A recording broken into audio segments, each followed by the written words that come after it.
Hi, hello to the viewers of CVR English. Today we are on a special discussion on the occasion of Operation Sindoor. Before going into the deep dive discussion on Operation Sindoor, CVR English would love to salute each and every military and air force personnel who participated in yesterday's strikes and got justice for the people who have lost their life in the ridiculous attack by Pakistan in Pahalgam weeks ago. Well, we salute with honor and with most respect from deep bottom of our every CVR employee's heart to each and every army personnel who participated in Operation Sindoor. Let us go into the deep analysis of Operation Sindoor. Today we have with us Pramod Ji, who is a senior journalist, and Saurabh, who is from BJP. He is representing BJP with us today. Hello to both of our panelists. Hello Saurabh, how are you? I'm fine, thanks. I think today it's the moment to say that I'm fine. And good evening, Srikar, and good evening to the other panelist Pramod Ji, and good evening to the viewers of CVR. So when you talk about the Operation Sindoor, which has been done yesterday in the midnight, I think it took 20 minutes to do. Yeah. This was around 1:05 a.m. to 1:30 a.m. on May 7th, and I think the whole of nation is today saluting the defense forces who have taken this initiative. And this is the new India, where the strategies have changed from bilateral talks for peace to attacking them in their territories.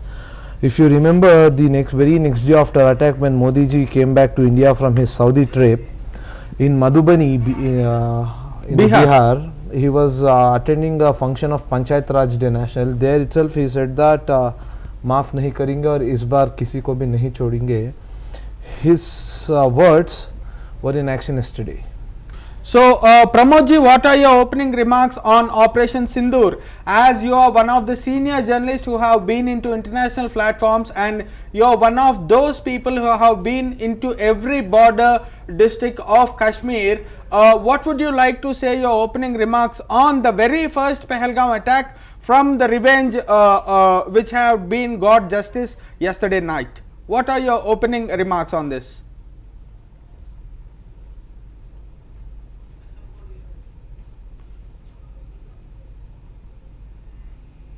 Sir, please unmute. Sir, please unmute yourself. You are not audible, sir. Please unmute.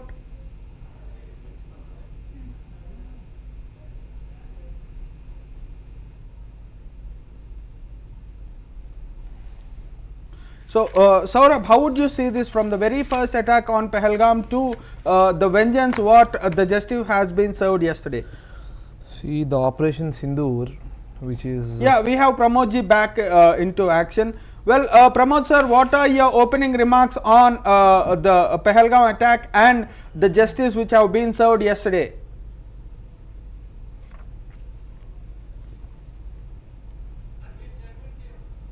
Sir, please unmute, sir. You are not audible.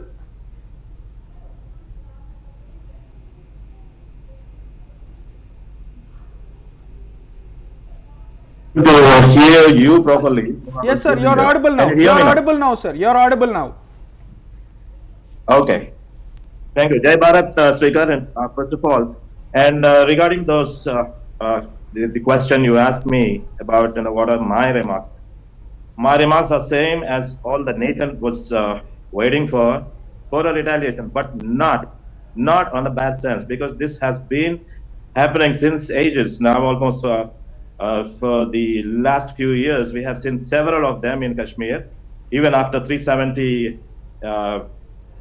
what do you say, abrogation. Removing the 370, abrogation. And still, we have seen certain attacks. So this attack is a good sign, and I don't think this will stop with just one strike or something.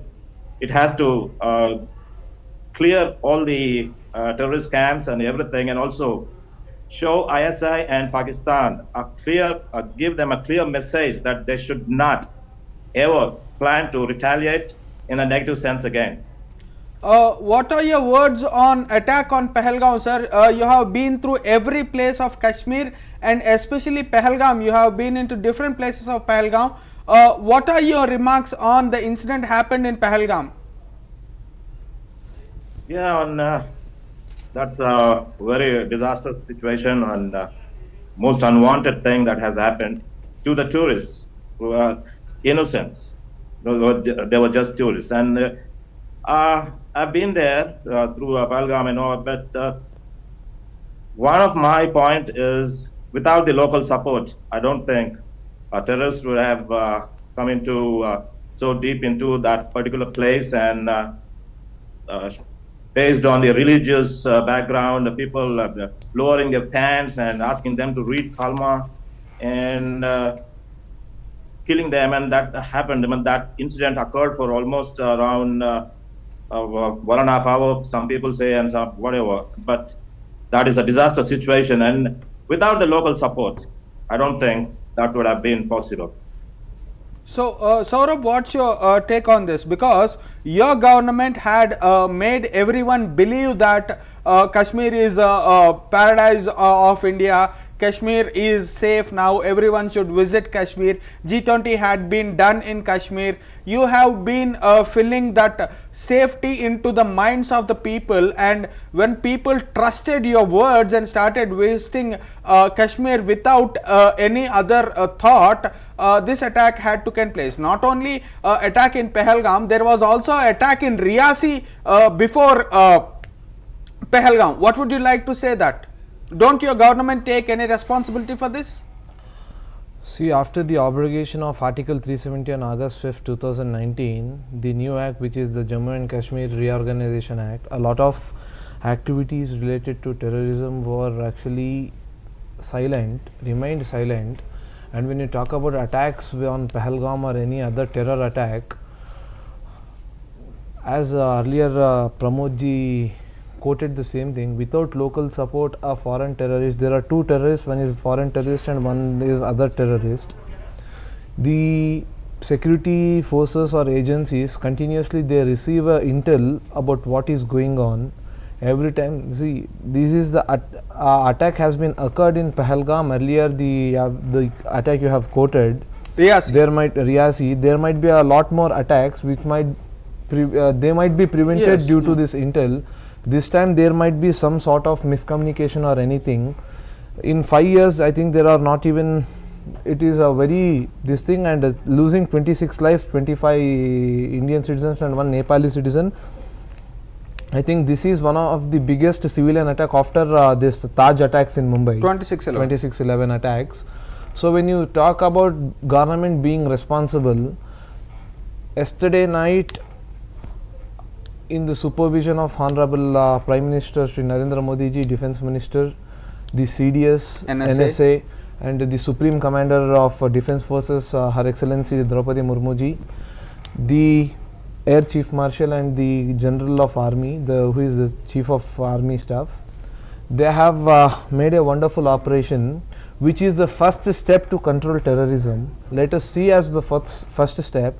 Later when you talk about projecting Kashmir as the hub for terrorism and the organization it's a epicenter ISI. of terrorism any which ways. So when you want to do this, I think the Ministry of External Affairs will look into it and further work on it in the UN Security Council of UN.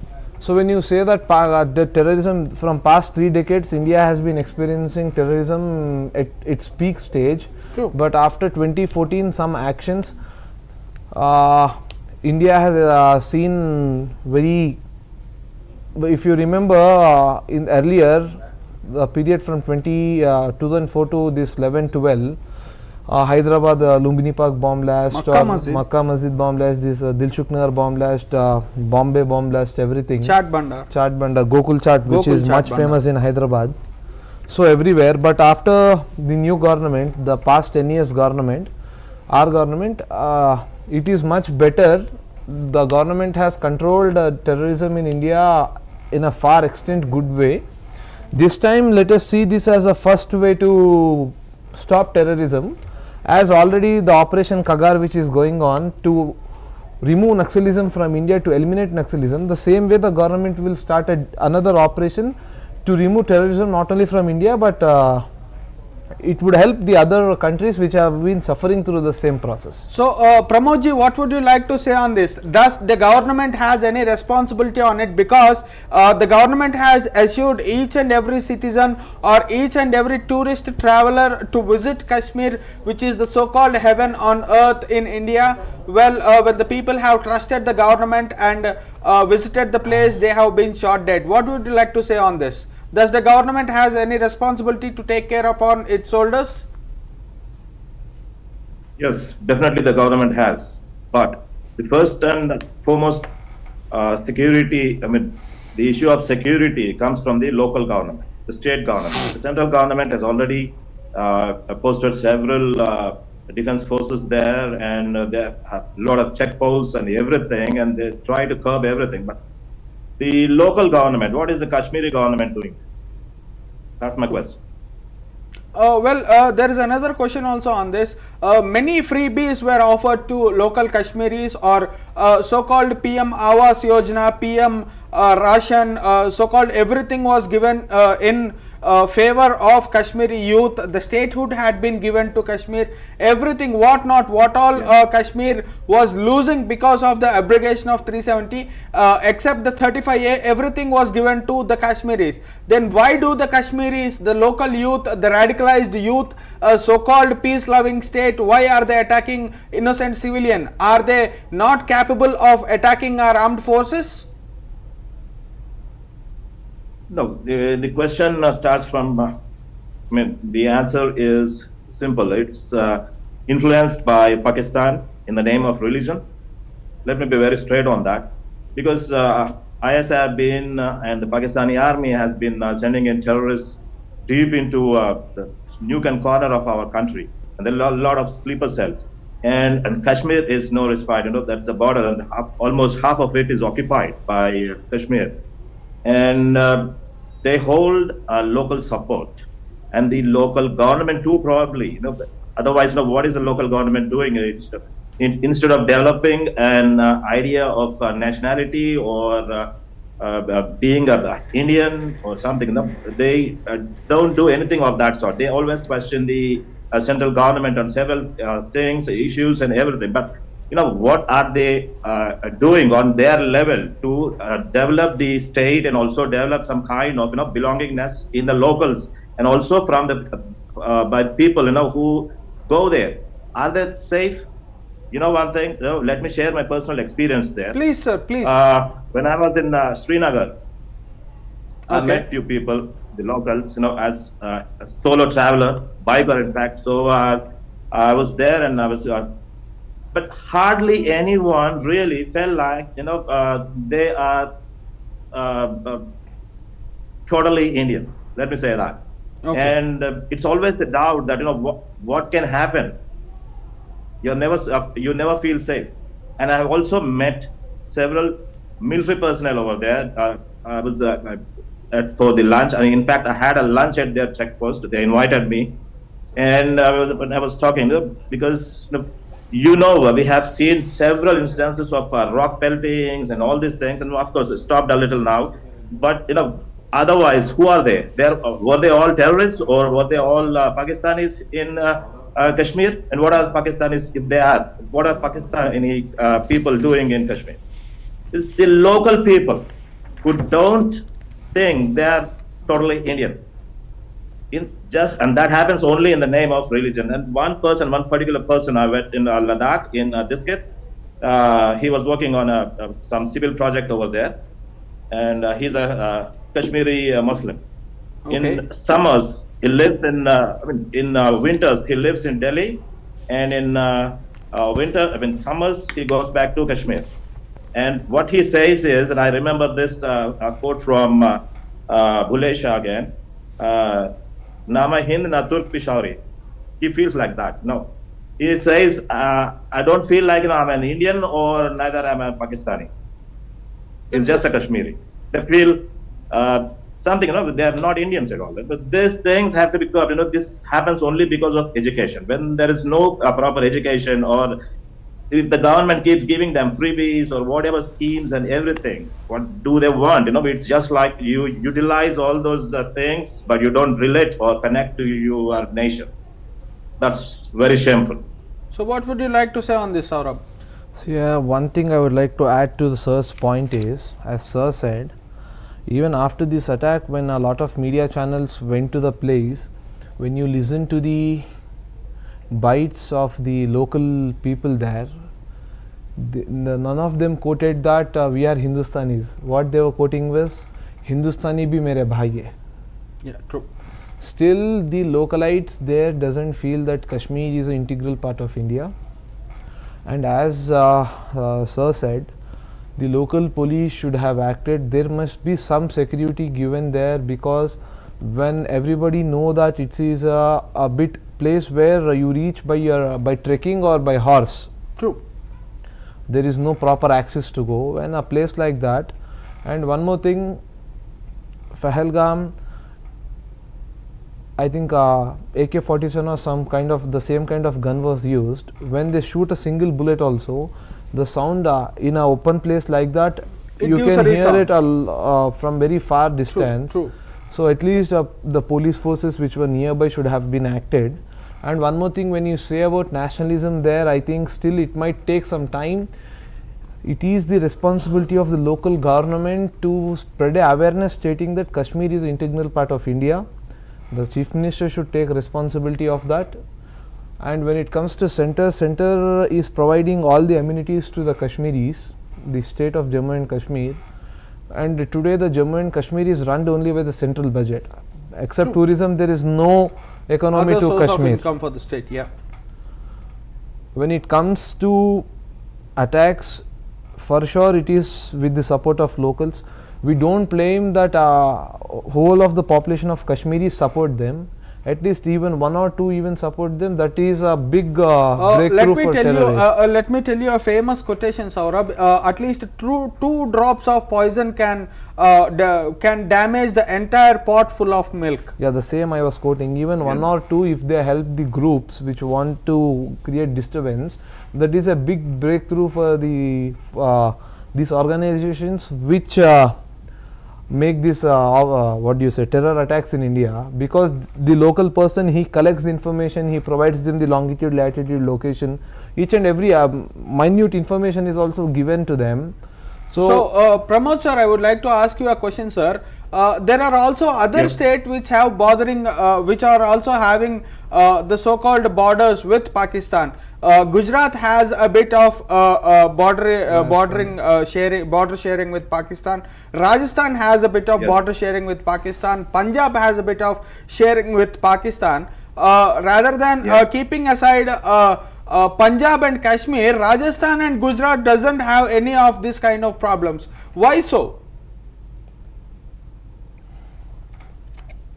I was always emphasizing on this point, the local support, the local public, people. And the natural barriers are also one of the points probably. Let us look at geography also, because in Gujarat, the border is totally run of Kutch. Yes. So it's very difficult to travel through, hardly any population, and even that is guarded. I have been there to Nadabet and to Koteshwar, the last Shiva temple in Narayan Sarovar on the border with Pakistan. You can see the posts from there, and Lakhpat Fort and all these places. And the locals, they are mostly Indian. You can see Indian flags there and Jai Sri Ram flags and everywhere there. So it's a clear picture. And apart from that, in Rajasthan, I've been to Longewala, Sondewala, Tanot and everywhere, all across the border. It's purely the Thar desert. So there, the geography is a little difficult for them to pass through, and without the local support, no one can enter. Because, once you get it out, anyone would report to the police or the military camps. All across the borders, we have military camps and barricaded and a lot of things. So that is one point. In Punjab, it is all open land. It's very easy to cross through. And Kashmir is geographically not so easy. But it is possible by foot. So this is one point.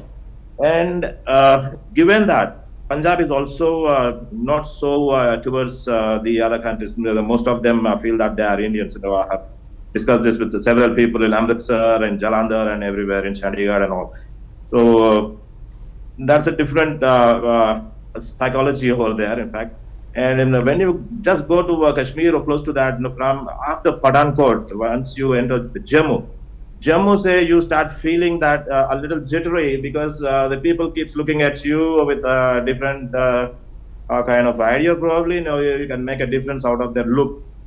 And where did you come from? And first thing is they inquire the question. They don't show enthusiasm. Wherever I went solo on bike across India, people ask me, sir, where are you coming from? Oh, it's very nice that from Hyderabad you have been so come to such a distant place all alone.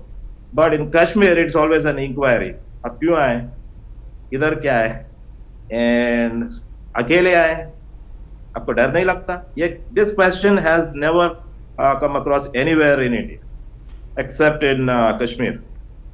So, it's always the kind of accessibility and also the public acceptance, probably, for the terrorists to survive. Otherwise, how could have those poor people come so deep into Pahalgam and also escape? If the locals were supporting the Indian government or the military forces and the tourists, how could they have escaped without a trace? True. Sir, I think there was a bit of a signal issue or a glitch. Could you please join once again? Okay. So, coming to you, Saurabh, once again, as Mr. Pramodji has mentioned earlier, Gujarat doesn't has any problem while it also shares a border with the Pakistan. Rajasthan doesn't have any problem while it is sharing its border with Pakistan. Whereas why only the so-called Kashmir is having this infiltration or so-called radicalization issue? First of all, the Kashmir, the Pakistan occupied Kashmir, POK and the Kashmir we have in India, they share a border. So first of all, there might be relatives on the both side. It is much common because if you have seen a lot of things, after this war, they say that night we were in India, morning we were in POK. Yeah, true. Okay, some people say that night we were in Pakistan, morning by the sunrise we were in India. Yeah. So first thing that, and other thing, when you see that from past 3 decades, Pakistan is providing infrastructure for terrorism. At the same time, when it comes, when you see most of the infrastructure things or Pakistani, terror infrastructure is built in POK.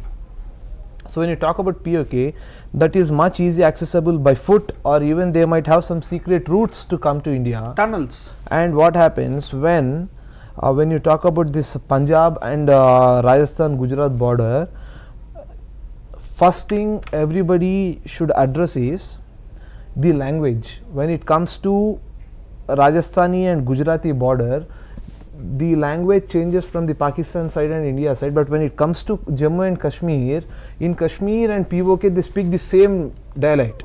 That helps in terrorists because you can't identify him as a localite or foreignite. Okay. So that is the major reason. And other reason is when you come to say that only Kashmir, because by the time when Kashmir, which was given by the Maharaja of Hari Singh to India, from that time there was these things, separatist groups were saying that we need Azad Kashmir. True. Our Shyama Prasad Mukherjee ji, the founder of Bharatiya Jana Sangh, has sacrificed his life saying that ek desh mein do pradhan, do nishan aur do samvidhan nahi chalenge. Jammu Kashmir had its own flag, its own constitution, and it had a prime minister. Yes, now the person, the Honorable Chief Minister of Jammu Kashmir, his grandfather was the Prime Minister, Sheikh Abdullah. So from the day one when the state was formed, it has been, a spoon feeding was done to the localites, saying that we are different and India is different. I do accept for the words what you are telling, Saurabh, but I can't see any kind of radicalization in Ladakh. Ladakh is also the very same state. It also has the same infiltration. There's some barrier called religion. Okay. Okay. As you know, Ladakh is mostly Buddhist. Buddhism. Yeah. But when it comes to here, everybody knows what is going on. Even this attack was based upon religion. No, you are saying that Ladakh is mostly based upon Buddhist minority religion, but one of your previous MP 2019 to 24 termed Mr. Jamyang Tesring Namgyal has mentioned on the record in the parliament that Ladakh is a so-called Buddhist majority state, but the amount or the funds which are coming in the name of the minority are being taken only by a specific community. That's the reason it was later bifurcated, and Ladakh was given a separate entity, and Jammu and Kashmir was given a separate entity. So one more question, you have raised up a very serious and important question. Since the Pahalgam attack has happened, Indian Ministry of Home Affairs has clearly mentioned that every Pakistani citizen who are staying on long-term visa and visiting visa should be sent out of India. Yeah. While the actions were being taken upon, many people from Uttar Pradesh, from different, not only from Uttar Pradesh, from Bihar, from Uttar Pradesh, from Jharkhand, and many people from Bengal, 200 Pakistanis were present itself in Hyderabad, not even the Not other just state. 200, those 200 had valid visas. No, people who might hear without valid visa. I'm coming to that point, Saurabh. But the most important thing is the woman who came out from Pakistan, who got married here, had given 100 kids, birth to 100 kids, and many people, like they have husbands in Pakistan, and the women are staying in India with the Aadhaar card and passport of India, and they have given birth to children. What is Home Ministry doing? What is Defense Ministry doing? Or what kind of ministry acts upon these people? They are giving birth to this number of children, and those so-called children who got birth are getting every freebie which is sponsored by the government. Ultimately, the taxpayers' money is being used for so-called terrorists. See, you can't say that every Pakistani is a terrorist, but I have the right to say that, Saurabh. There is a very minute difference between Pakistani terrorist and Pakistani army. Pakistani army wears a uniform and do the terrorist things, and terrorists don't wear that uniform and do the terrorism. See, one thing, every nation has an army, but whereas Pakistani army has a nation. That is the main thing. When you talk about Pakistanis staying in India, the Ministry of Home Affairs has clearly said that the borders are closed enough. Whoever a Pakistani is staying in India should vacate. There is a fixed timeline given. If not, even the punishment is not described. Most of them are vacating. Even the local polices and local governments are cooperating with the central government. They are identifying the Pakistani citizens here. They are sending back them. Main thing, when you talk about Pakistanis staying in India, I think it is the Narendra Modi's government who has taken this bold step to send back all the Pakistanis staying here. None other, last 60 years of one party government has not even thought of it doing. Okay. So Pramodji, what would you like to say on this about the Pakistani nationalists staying in India and giving birth to dozens of children? The children who come out of the wombs of Pakistani women, are they not the future sleeper cells? Yes. I don't know if I can call them sleeper cells or not, but they're definitely support to Pakistan if there is a situation. But this is an absolute failure of the Home Ministry or the local authorities and everyone, because people have been staying here for so many years and getting married and giving birth to children, and most of them are.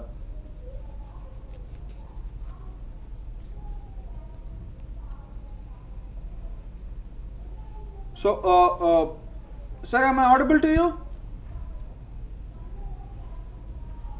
So, coming to the second point, Saurabh, not only identification of Pakistani nationalists and sending them back, but also identifying the people who gave shelter to them.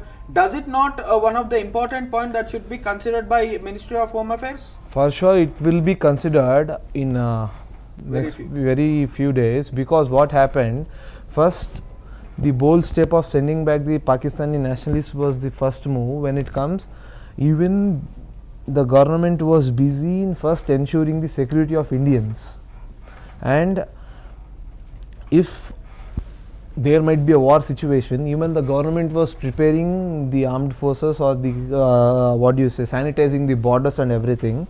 So as you mentioned, to identify the person who has given a shelter to a Pakistani national will also be taken into action. That will be in further days. But when you talk about action, why action was not taken earlier? See, in past 10 years, when the government wanted to have a CAA, there was a big hesitation done. True. But still a lot of people have been identified. Not just, the threat is not just with Pakistanis. When it comes, the northeastern states are suffering with Bangladesh infiltrate. Not only Bangladeshi but also Rohingyas come, when it comes to Rohingyas, it is across India. But when it comes to northeastern states, they are mostly suffering from Bangladesh. True. Even in Hyderabad, you have Rohingyas. True. They have got Aadhaar card, they have got what not. The previous government has provided them free double bedroom houses to stay. Yes. So when you talk about this, especially this terror attack, we were discussing a lot of things, but first we need to discuss, I think even the matter of importance concern is, the armed forces have acted very wisely after the attack has been done. The security in the hill area, in Hindi very oftenly used as Ghati. Yeah. The security forces in Jammu and Kashmir hill areas have been tightened up. A lot of checkings are going on. I think NIA is also running its investigation in the same issue. They are inquiring each and every household. From this, what happens, the data is collected, later it is been submitted to MHA. The MHA will decide, the Ministry of Home Affairs with the advice of NSA and the Indian forces, they will plan the further action. But when it comes to this specific attack, that was a brutal attack done by checking the religion. I think even a member of parliament from very long time of Hyderabad, Mr. Asaduddin Owaisi, has also stated that even he has expressed his sadness on saying that this attack was based on religion. True. But still today Rahul Gandhi ji has supported this move, but earlier all of his leaders, including their party president, has quoted that, are you sure that this was done based on religion?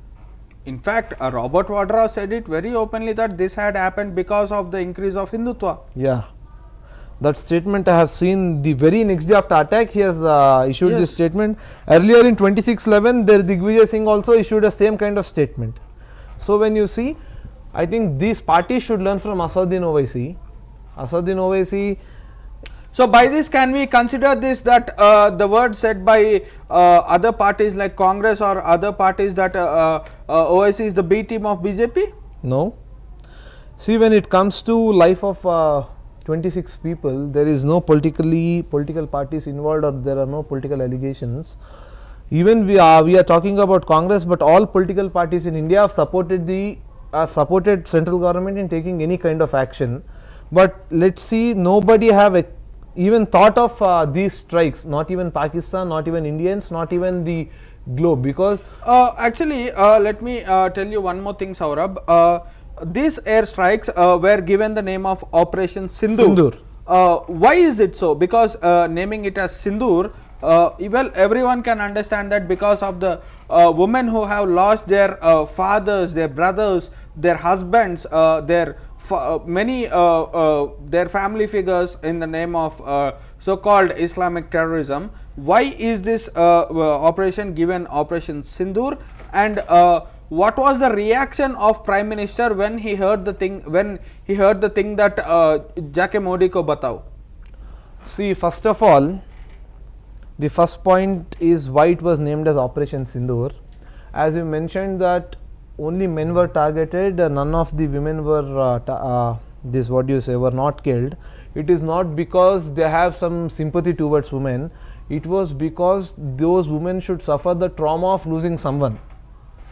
The first thing is women losing their husband, their brother, their this thing, and other thing, sindoor is nothing but the kumkum which you do.